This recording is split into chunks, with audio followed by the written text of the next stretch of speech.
Hello, this is Jordan, and this video is being recorded on the afternoon of Thursday, August 8th, 2019. And in this brief video, I'm going to discuss the best historical comparison for the gold stocks. The quick answer, the early 1960s. Now, in my book, I discuss the similarities between today and the early 1960s. From an economic picture and intermarket picture, this comparison makes the most sense. Now, for example, if we look at the stock market, it's in a secular bull market. We can't deny that after the breakout in 2013. But because of where valuations are, future returns are going to be weak. And valuations like the CAPE ratio and market cap to GDP, those are at historical extremes. So future returns are going to be weak. And looking at secular bull markets, that best aligns with the 1960s.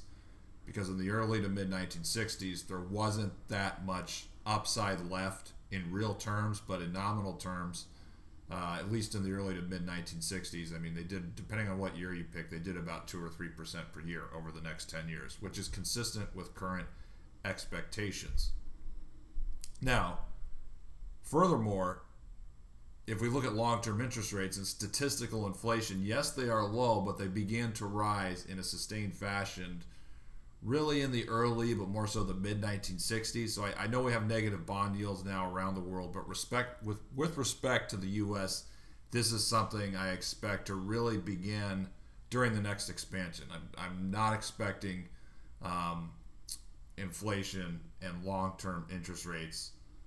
They could start moving sooner than we think, but I think they're really going to begin to move probably early to mid next decade.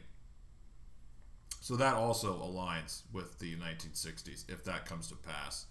Now, turning to gold stocks, in a long-term sense, they were actually the cheapest they had ever been based on all the data I was looking at in late 2015.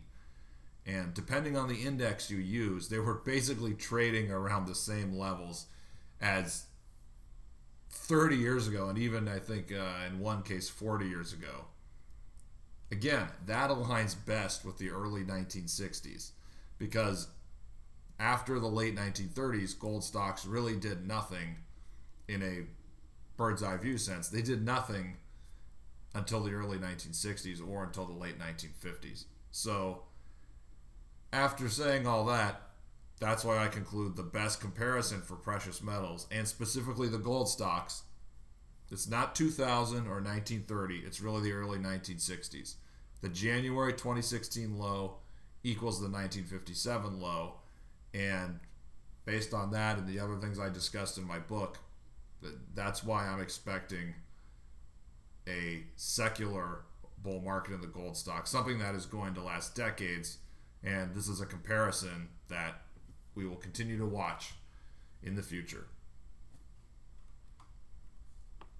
I hope this information was helpful for you. If it was, please consider subscribing to my YouTube channel. Also, go to thedailygold.com, opt in at the top there, get my book.